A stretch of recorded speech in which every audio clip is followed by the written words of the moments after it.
Assalamualaikum warahmatullahi wabarakatuh. Saya Nuka Ayusa Fitri dari kelas 12 MIPA 2, nomor absen 21.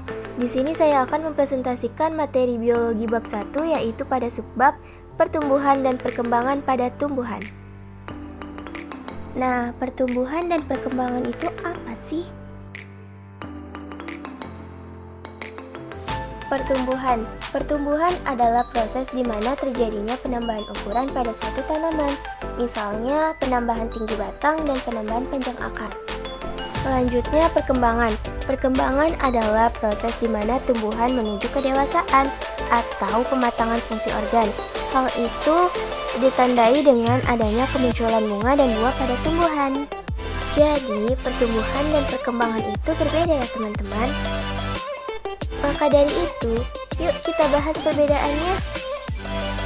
Perbedaan pertumbuhan dan perkembangan dapat kita lihat yang pertama dari prosesnya. Proses dari pertumbuhan itu penambahan ukuran, sedangkan proses dari perkembangan menuju kedewasaan. Perbedaan selanjutnya kita ketahui pada ukuran penambahan. Pertumbuhan bersifat kuantitatif, atau dapat diukur dan dinyatakan dengan angka, bisa dengan penggaris atau alat ukur khusus yang bernama auksanometer. Sedangkan pada perkembangan bersifat kualitatif, yaitu tidak bisa diukur dan dinyatakan dengan angka. Pada sifat, pertumbuhan bersifat irreversible atau tidak dapat kembali ke keadaan semula. Misalnya, pada tanaman yang panjangnya 5 cm lalu tumbuh menjadi 10 cm, tidak akan menyusut kembali ke ukuran 5 cm-nya. Sementara itu, perkembangan sifatnya reversible atau dapat terjadi berulang-ulang. Maksudnya, pada tanaman yang sama dapat menghasilkan bunga dan buah sampai beberapa kali selama hidupnya. Perbedaan yang terakhir yaitu penyebabnya. Pertumbuhan disebabkan karena adanya pembelahan dan pemanjangan sel, sedangkan perkembangan disebabkan oleh diferensiasi atau spesialisasi sel menjadi struktur fungsi tertentu. Selanjutnya ada perkecambahan tumbuhan. Perkecambahan adalah proses pertumbuhan dan perkembangan embrio di dalam biji, yang mana ditandai dengan munculnya plantula tanaman kecil dari dalam biji. Tapi ada syarat-syaratnya nih agar biji itu bisa berkecambah. Biji harus berada di kondisi lingkungan yang mendukung perkecambahan. Biji akan berkecambah pada lingkungan yang memiliki suhu yang optimal, kadar oksigen yang cukup, kadar air yang cukup, dan juga intensitas cahaya yang baik. Jadi, jika tanaman berada di lingkungan yang tidak mendukung perkecambahan, maka biji akan memasuki masa dormansi. Ya, karena dormansi merupakan masa penundaan perkecambahan karena kondisi lingkungan yang ekstrim. Selanjutnya ada proses perkecambahan.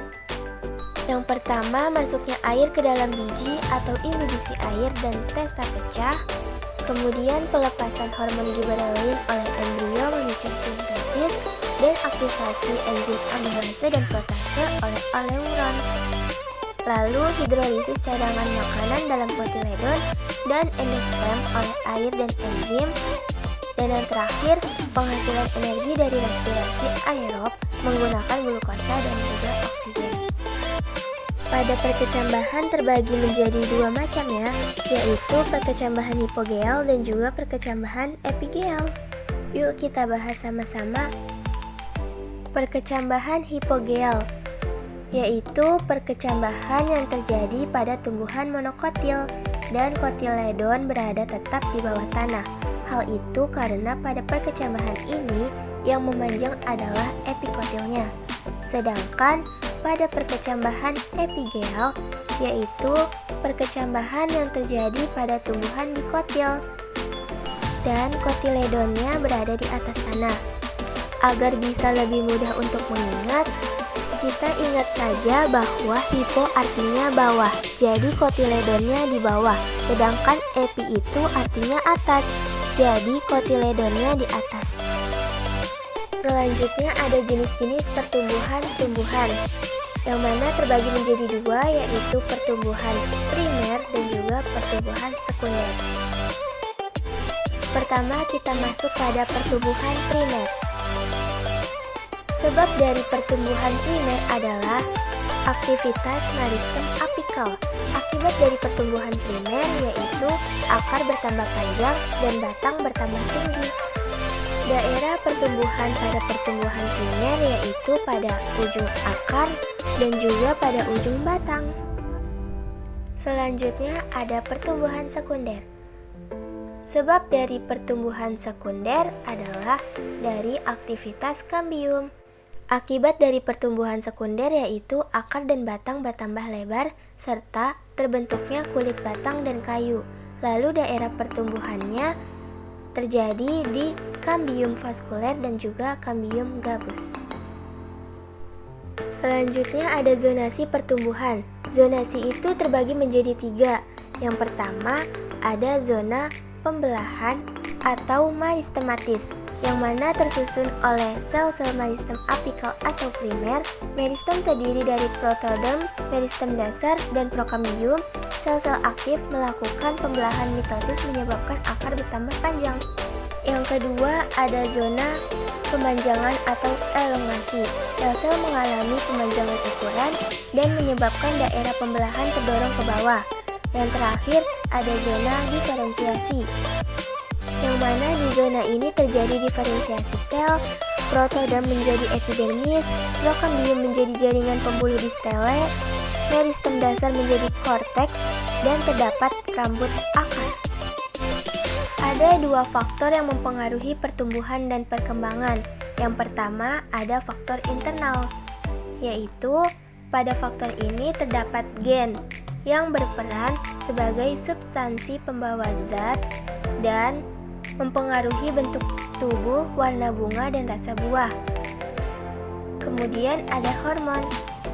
Di antaranya yang pertama ada hormon auksin untuk pemanjangan sel, hormon sitokinin untuk pembelahan sel, hormon giberelin untuk perkecambahan, hormon abisat untuk mencegah kekurangan air, hormon etilen untuk pematangan buah, hormon asam traumalin untuk penutup luka, dan yang terakhir ada hormon kalin untuk pertumbuhan organ.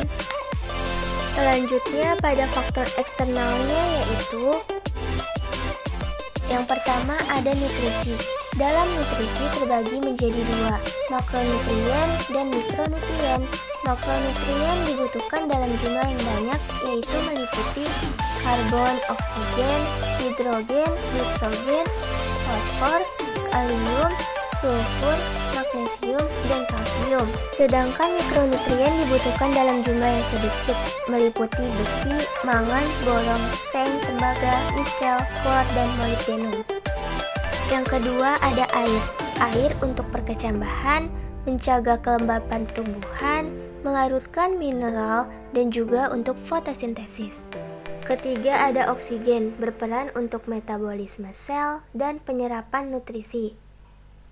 Keempat, pH untuk mempengaruhi kelarutan nutrisi dan mempengaruhi aktivitas mikroorganisme. Kelima, ada kadar garam yang mempengaruhi penyerapan air oleh rambut akar.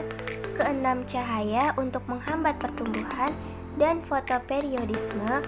Ketujuh, ada suhu untuk kegiatan metabolisme seperti fotosintesis, translokasi, transpirasi, dan juga respirasi. Yang terakhir, kelembapan sebagai tempat persediaan air yang cukup untuk perkecambahan biji dan menjadi habitat yang baik bagi pertumbuhan dan perkembangan tumbuhan paku serta lumut dan beberapa anggrek. Sekian yang dapat saya presentasikan, kurang lebihnya mohon maaf. Terima kasih dan semoga bermanfaat.